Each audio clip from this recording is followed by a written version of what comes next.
Magandang umaga po. Nandito po kami ngayon sa puno ng kawayan at may nakita po ako ditong tambo. Tambo kung tawagin sa amin dito, kung sa English ay bamboo shoot po ito.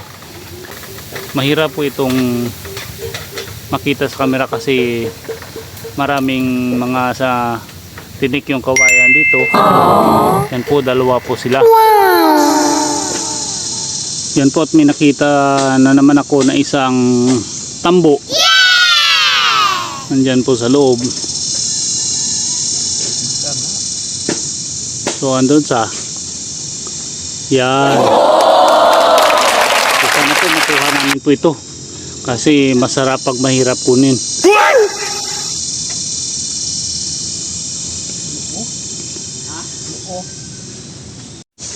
Ito na po si Mars. Titirahin niya na po yung tambo. So tingnan po natin kung paano ni Mars dadalihin yung tambo dito sa ilalim ng kawayan.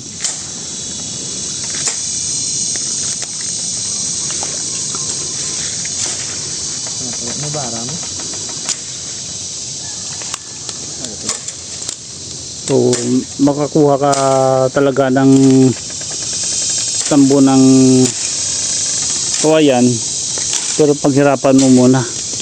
Marami kang maranasang tinik kasi napakatulis ng kanyang mga tinik. Oh my God! Dapat mong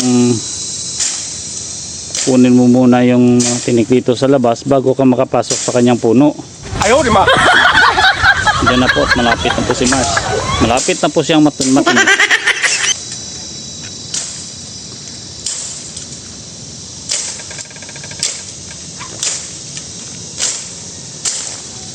So hindi po basta-bastang manguha po ng tambo ng kawayan dahil yung kawayan ay maraming tinik sa loob. So hindi po madaling kunin yung kanyang tambo. Kailangan mo talagang paghirapan makuha siya.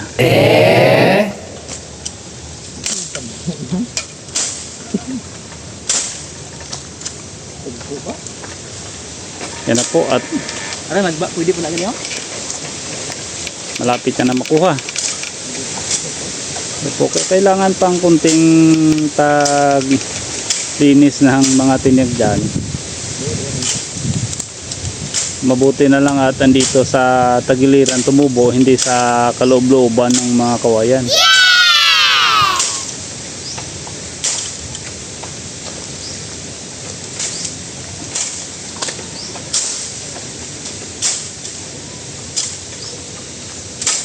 Hindi po basta-bastang kumuha ng tambo dito kung hindi ka eksperyensyadong manggugulay.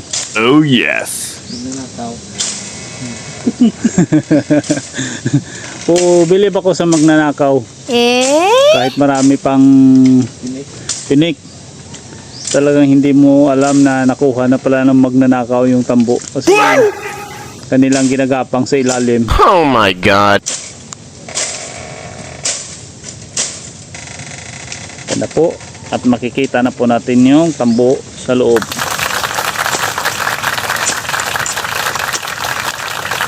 Yan na po siya.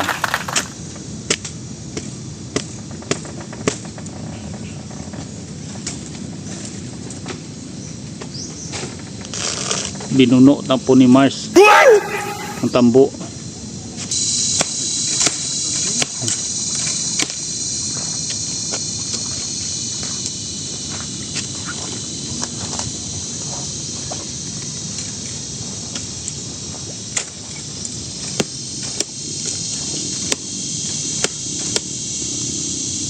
Ito pala yung tambo ay dapat marunong kayong magluto nito kasi first time yung magluto at hindi kayo marunong magluto nito, malalason po kayo. Oh my God! Mataas po ang cyanide ng tambong ito.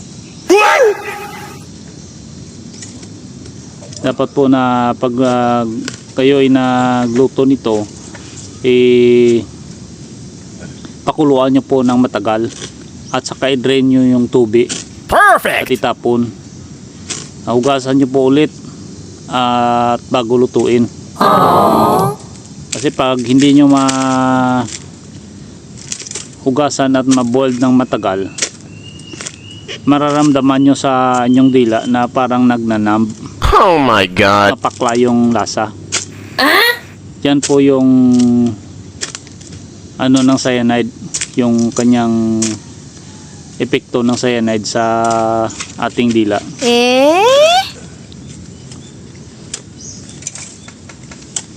At ang pagayat pala ng tambo nito hindi po madali. Yan na po. At nakuha na po ni Mars. Napakalaki ng aming tambo.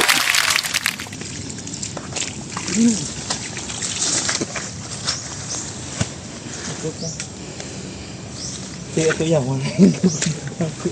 Yan na po. May nakitang isang tambo. Mara, pwede pa na. Hindi ito tusulod. Sulod niya, yawan pa.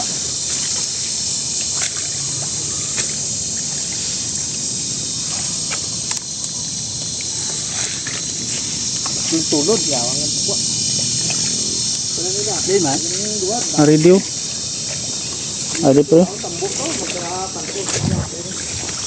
Ito po yung aming next target na kukuha ng tambo. So tingnan nyo na po kung gaano masukal yung area. At basang-basa pa ito ng tubig. So nakita mo yan, Pre Ryan. Nandiyan po si Pre Ryan. Kumagapang na naman po.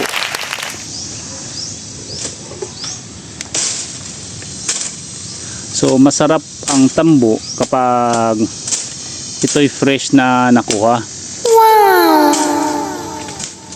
At sa pagluto pala ng tambo, hindi basta-basta yung pagluto nito. Kasi kung hindi ka marunong, pwede kang malason. Oh my god. Mataas ang cyanide content ng tambo. Yan na po, nakuha na po ni Ryan ng isang tambo. Ang dalawa na. Liggeron. Liggeron to. Oo eh.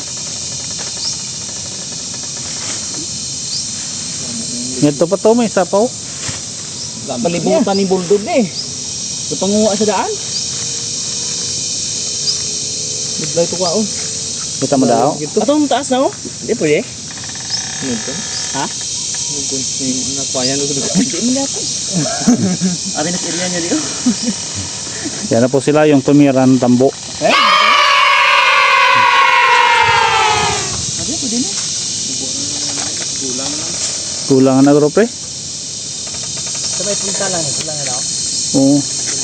Amo ni na kapan niya. Ito yung pang-adobo na tambo. At tubo at tsara, ito po pwede ito. Pwede mo nga po ng liggeron. Oo. Ikaw, in price. Ha? Okay. Araw dam pida ako na. Bye. Yan na po si Pre Ryan at tumagapang naman po sa puno ng kawayan para kumuha po ng tambo. Ito po ay nasa aming area na pumasok. So wala na pong problema dito sa kabilang lupa dahil lumampas na po sa aming boundary yung kawayan. So ibig sabihin itong kawayan ay magkahati na kami sa produkto nito.